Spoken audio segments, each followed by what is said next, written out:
안녕하세요, 리시네입니다. 이번 영상은 최근 재밌게 본 신작 시리즈 두 작품을 소개해드리려고 하는데요. 그럼 바로 첫 번째 작품부터 보시죠. 상류층만 출입이 가능한 컨트리 클럽. 이곳에서 총 지배인으로 일하는 조시와 린지 부부.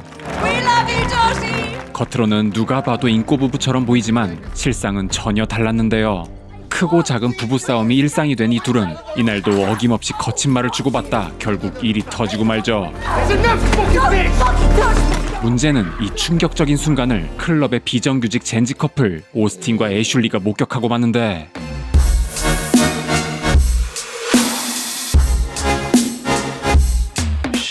둘은 이 영상을 빌미로 조시 부부를 협박하고 애슐리는 정직원 자리를 차지하는 데 성공합니다. 하지만 책상 앞에 앉아본 적 없는 중졸 애슐리는 스펠링 하나 제대로 쓸 줄 모르는 빡대가리였죠. 이 밖에도 애슐리의 트롤짓은 계속됐는데, 클럽의 비품을 훔치는 건 물론 백수 남자친구 오스틴을 물리치료사로 속여 클럽의 재활강사 자리에 앉히는데도 성공하죠. 하지만 예상치 못한 일이 벌어지고 맙니다. 오스틴이 박 회장의 비서 유니스와 그만 눈이 맞아버리는데요. 얼마 못 가 둘의 관계를 애슐리가 눈치채고, 이 사실을 받아들이지 못한 애슐리는 갑자기 차에서 뛰어내리는데 바로 응급실에 실려온 애슐리.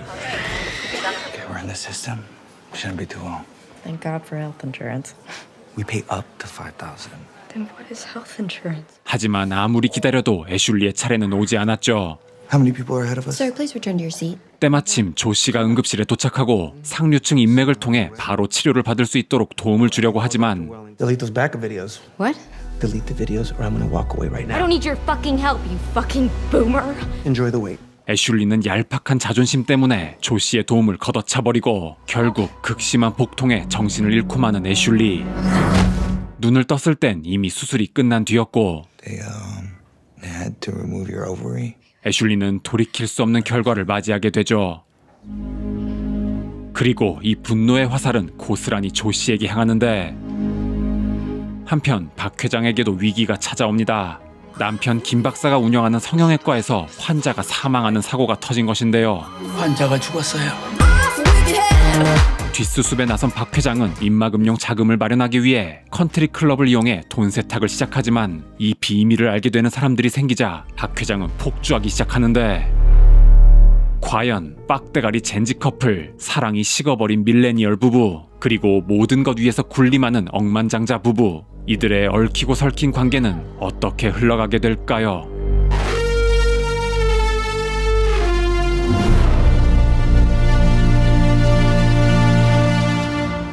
성난 사람들 시즌2는 전작이 보여주었던 개개인의 분노를 넘어 사회 구조 속에서 증폭되는 감정의 파편들을 집요하게 파고드는 작품입니다. 단순한 갈등의 재현이 아니라 인물들이 처한 환경과 관계 속에서 분노가 어떻게 생성되고 왜곡되며 결국 폭발하게 되는지를 추적하는 데 집중하고, 여기서 한 걸음 더 나아가 세대 간 충돌이라는 더 거대한 균열로 시선을 확장하는데요. 젠지, 밀레니얼, 그리고 그 위에 군림하는 재벌 권력층까지 서로 다른 세대가 살아가는 방식과 가치관의 차이를 단순한 대비가 아닌 충돌의 구조로 정교하게 배치하죠. 특히 젠지는 단순한 욕망과 즉각적인 결과를 추구하며 불안정한 현실 속에서 도덕보다 생존을 우선시하는 존재로 그려지고, 반면 밀레니얼 세대는 현실과 타협하며 시스템 안에서 버티는 인물들로 이상과 생존 사이에서 끊임없이 균형을 맞추려 합니다. 그리고 먹이사슬의 꼭대기 재벌 권력층은 이 두 세대의 갈등을 관망하거나 때로는 이용하며 자신들만의 질서를 유지하는 위치에 놓여있죠. 흥미로운 지점은 이 세 집단이 대립하는 것처럼 보이면서도 결국 동일한 욕망의 구조 안에 묶여있다는 사실인데요. 누군가는 위로 올라가기 위해, 누군가는 현재를 지키기 위해, 또 누군가는 이미 가진 것을 놓치지 않기 위해 움직이죠. 연출 역시 전작보다 한층 절제된 방식으로 표현했는데, 과장된 감정의 폭발 대신 일상의 균열 속에서 서서히 스며드는 긴장감을 구축하고 결국 한순간에 무너지는 파국을 설득력 있게 만들어내죠. 특히 눈에 띄는 것은 세대와 계층을 구분짓는 색보정인데요. 젠지 커플은 파스텔 톤으로, 밀레니얼 부부를 가을빛의 따뜻한 색감으로, 재벌 권력층은 차갑게 식은 쿨톤으로 담아냈습니다. 이는 단순한 미장센을 넘어 각 세대가 처한 감정의 온도와 세계인식을 시각적으로 구분하는 장치로 작용하죠. 성난 사람들 시즌2는 묻습니다. 우리는 왜 이렇게까지 분노하게 되었는지, 그리고 그 분노는 과연 누구의 책임인지. 결국 이 드라마는 분노를 소비하는 것이 아니라 분노를 이해하려는 시도에 가깝습니다. 이 구조 속에서 우리는 과연 어디에 서 있을까요?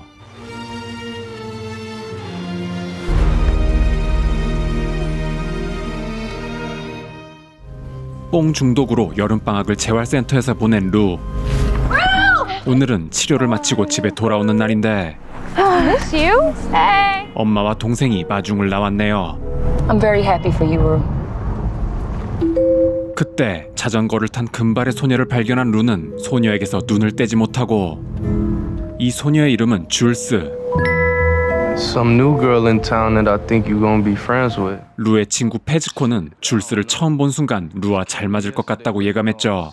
Below-key is Astra in the back. You serious? 또 뽕을 사고 나온 루는 학교 최고의 인싸 네이트와 마주치는데 사실 허우대만 멀쩡하지 하는 짓은 개쓰레기인 네이트. 그날 오후 친구 크리스와 차를 몰고 가던 네이트는 자전거를 타고 가는 줄스에게 성희롱을 하기 시작합니다. No, Nate, don't do this. Hey, yo, what up, B? Yo, how about you come right on this dick? Oh, Nate, chill, bro. Come on, man. Fuck, bro. 집에 도착한 줄스는 게이 데이팅 앱을 켜고, 사실 줄스는 성전환을 한 트랜스젠더였죠.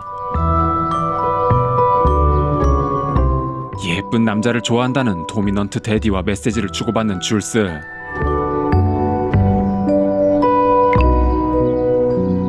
하지만 오늘 밤은 친구 캣과 함께 파티에 가기로 했는데요. 캣과의 약속을 취소하고 데디를 만나러 갈 준비를 하는 줄스. 잠시 앞에서 망설이더니 데디에게 메시지를 보내는데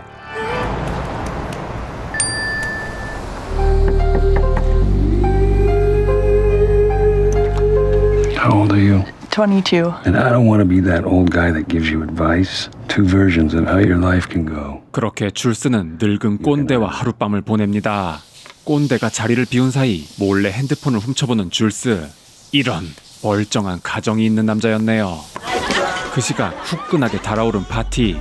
Getting dressed, I want to go swimming. 네이트의 전 여친 메디는 일부러 네이트를 자극하기 시작하는데 What if I told you that I wanted you to fuck me right here, right now? Are you serious? 이 소식을 듣고 빡친 네이트는 곧장 수영장으로 향하고 Yeah, that's real classy, you fucking whore. Suck my dick. 한편 또 뽕에 찌들어 있는 루.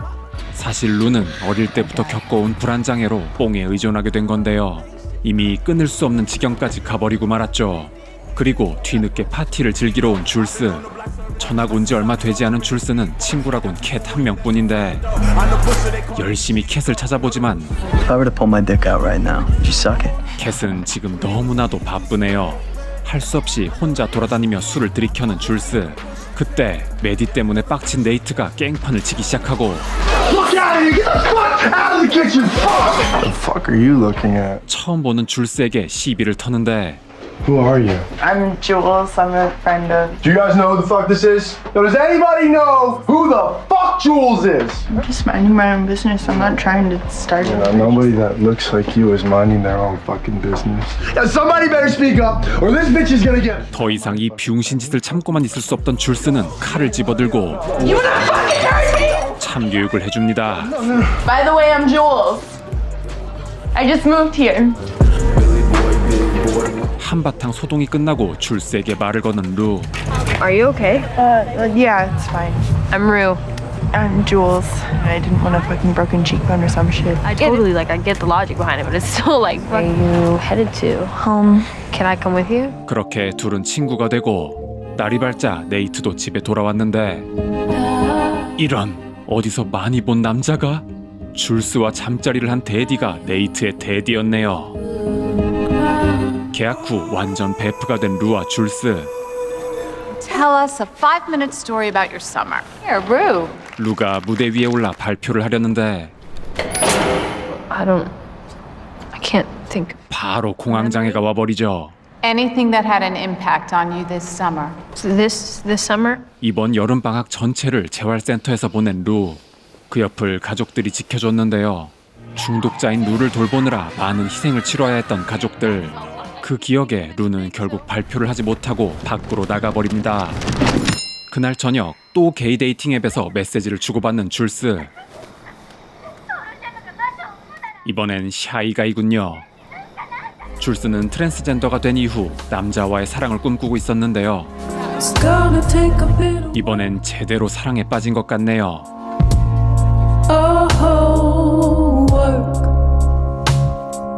서로의 가족사를 나누며 점점 가까워지고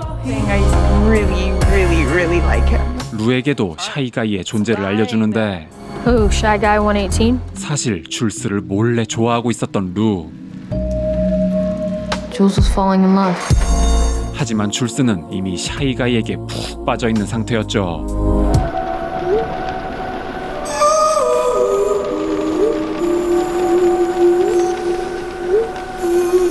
그리고 드디어 샤이가이 타일러의 정체가 공개되는데 네이트? 과연 이 둘의 이야기는 앞으로 어떻게 될까요? 아빠의 서재에 숨겨진 판도라의 상자를 열어보는 잼민이. 서랍 가득했던 건 죄다 아빠의 비밀 동영상들이었고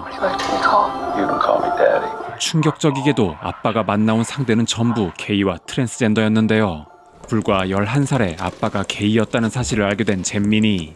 그 이후로 엄격하게 자기관리와 운동을 하며 자란 잼민이는 섹시가이 네이트 제이콥스가 됩니다. 아빠와 대화는 거의 하지 않았지만 표면적으로는 사이가 좋았고 터프함의 상징인 미식 축구팀에 들어가 주장 자리까지 꿰차면서 완벽주의자인 아빠에게 아들로서 인정받게 된 네이트. 하지만 이렇게 완벽한 네이트에게도 두려운 게 하나 있었는데요. 바로 남자의 고튜를 보는 것.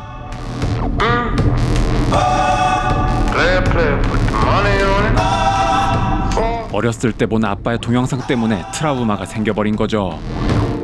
이런 네이트의 이상형은 태닝 자국과 긴 목, 가녀린 어깨선과 도톰한 입술, 작은 코를 선호했고 털이 많은 여자는 극혐했는데 이 모든 걸 갖춘 여자가 딱 한 명 있었습니다. 바로 치어팀의 메디. 방과 후엔 항상 메디를 집에 데려다주고 혹시나 나쁜 놈들이 메디를 해치지 않을까 늘 걱정했는데 이 걱정은 네이트의 즐거운 망상으로까지 번졌습니다. 누군가 메디를 해치려고 할 때 메디를 구해주는 상상을 즐겼던 네이트. 한편 계약 후 학교는 메디의 수영장 사건으로 들썩이는데 네이트와 헤어지고 그를 자극하려 한 행동이 안 좋은 방향으로 흘러가자 메디는 핑계를 대기 시작합니다. Why does everybody think we fuck? 친구들에게 그날 일이 기억나지 않는다고 거짓말을 하고 이 소문을 들은 네이트는 메디에게 다시 연락을 하는데 결국 이 사건은 메디가 피해자인 상황처럼 꾸며졌고 둘은 아무 일도 없었다는 듯 화해합니다. 그리고 그날 메디의 수영장 사건 말고도 큰 건이 하나 더 있었죠. 파티날 양아치들과 함께 놀았던 캣. Why don't you take your top off? If I were to pull my dick out right now, would you suck it? Bad girls give the best head. 자극받은 캣은 이날 처음 본 양아치와 첫 경험을 했는데요. 하필 유튜브에 유포된 캣의 동영상. 캣의 영상은 학교까지 퍼져버렸고 결국 교장실에 불려왔는데 I heard a very disturbing rumor. Is this about that video of that girl getting banged from behind? Sheer curiosity, what could have possibly led you to believe that it was? Yeah. Is it because the girl in the video is fat, Principal Hayes? It's degrading, it's discriminatory, and it just goes to show how insidious and systemic body terrorism truly is in this country. You know, it's one thing for my classmates to body shame me, but for you, Principal Hayes, it's degrading, it's discriminatory. I can't apologize enough. 교장실에서 나와 그날 함께 있었던 트로이부터 찾아온 캣. Maybe in the cafeteria in 5 minutes we need to talk. I don't want my life to be ruined, and I'm sure you don't want to end up on a sex offender list. You know I'm not a sex offender. It's child pornography, you dumb fuck. Hey, okay, I get it. What do you need? 캣은 트로이를 협박해서 영상 속 여자가 본인이 아니라는 소문을 내게 합니다. What the fuck? I thought you said it was Cat. I did, but I mixed that bitch up. Nah, it was some other bitch. 다행히 얼마 지나지 않아 잠잠해진 소문. 한편 오늘도 뜨거운 눈빛을 주고받는 메디와 네이트. 방과 후 Yo, Maddie, let me take you out tonight. 네이트는 화해 기념으로 데이트 신청을 하는데요. Why don't you let me take you out tonight? I don't know. Text me. 그런데 메디와 수영장에서 야스했던 남자를 미행하기 시작하는 네이트. Welcome home. Fuck! Hi, Tyler. 얘 이름이 타일러였어? Fuck, man. I'm the boyfriend of the girl that you raped on Saturday night. That chick was asking me to. I was the one that was saying no. You know how old she is? Not only did you rape a girl, but you raped a minor. Please don't do this, dude. Hurt me, please. And you're not gonna press charges because if you do, you're gonna go to jail for a lot longer than I will. Did you rape her? No! Did you rape her? You fucking rape her! I didn't fucking rape her! 이 또라이는 평온하게 샤워를 하고 나와 타일러의 옷으로 갈아입고 우산까지 챙겨 나가는데요. 평소 메디를 건드리는 남자들에게 복수하는 망상을 즐기더니 급기야 현실에서도 선 넘는 폭력을 저질렀군요. 그리고 네이트가 태연하게 향한 곳은 메디의 집. 메디가 한 거짓말을 믿고 죽일 듯이 사람을 폭행한 사이코패스는 아무렇지 않게 볼링장 데이트를 즐기고 아무 데서나 사랑을 나눕니다. That guy you fucked in the pool, was it good? You want to know if it's different for this? Wasn't it? What if it was? I'm fucking fun. Yeah, but dead or alive, it's 이 꼴통 커플 어쩌면 좋죠. 그 시각 아직 해결되지 않은 문제가 또 있었는데 캣의 동영상이 성인 사이트에서 폭발적인 인기를 끌고 있었고 댓글은 온통 캣이 섹시하다고 찬양하는 말투성이었죠. 이런 관심을 처음 받아본 캣은 인터넷에 자신의 영상을 올리기 시작합니다. 두 번째로 소개드린 작품은 감각적인 비주얼과 트렌디한 연출로 MZ세대를 열광시킨 유포리아입니다. 하이틴 드라마의 외형을 띠고 있지만 그 내부에는 현대 청소년 세대의 불안과 욕망을 집요하게 파고드는 정서가 자리하고 있는데요. 유포리아 시즌1은 주인공 룰을 중심으로 약물 중독, 정체성 혼란, 관계의 왜곡 등 각 인물이 겪는 감정의 균열을 파편적으로 제시합니다. 이때 중요한 것은 사건이 아니라 감정의 밀도인데요. 서사는 느슨하게 흘러가지만 인물들의 내면은 과잉에 가까울 정도로 증폭되며 시청자를 불편할 만큼 깊이 끌어들입니다. 특히 화려한 색채와 음악 그리고 감각적인 카메라 워크는 이들의 불안정한 내면을 시각적으로 구현하는 핵심 장치로 작동하죠.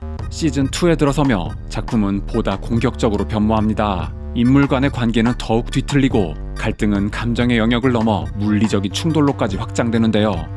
이 과정에서 서사는 더욱 파편화되고 일부 캐릭터는 의도적으로 극단적인 선택을 반복합니다. 이는 시청자들에게 피로감을 주기도 하지만 동시에 이들이 처한 세계의 무질서함을 강조하는 방식이죠.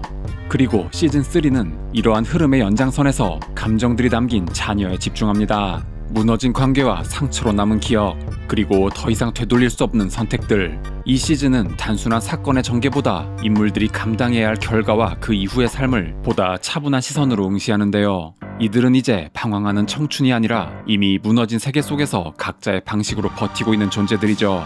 화려한 미장센과 자극적인 소재 이면에는 끊임없이 되묻는 질문이 존재합니다. 우리는 왜 이렇게 불안한가? 그리고 이 감정은 어디에서 비롯된 것인가? 유포리아는 이 불안의 감각을 끝까지 밀어붙이며 시청자가 스스로 그 감정을 체험하도록 만듭니다. 결국 이 작품은 청춘을 소비하는 드라마가 아니라 청춘의 균열을 기록하는 드라마 아닐까요?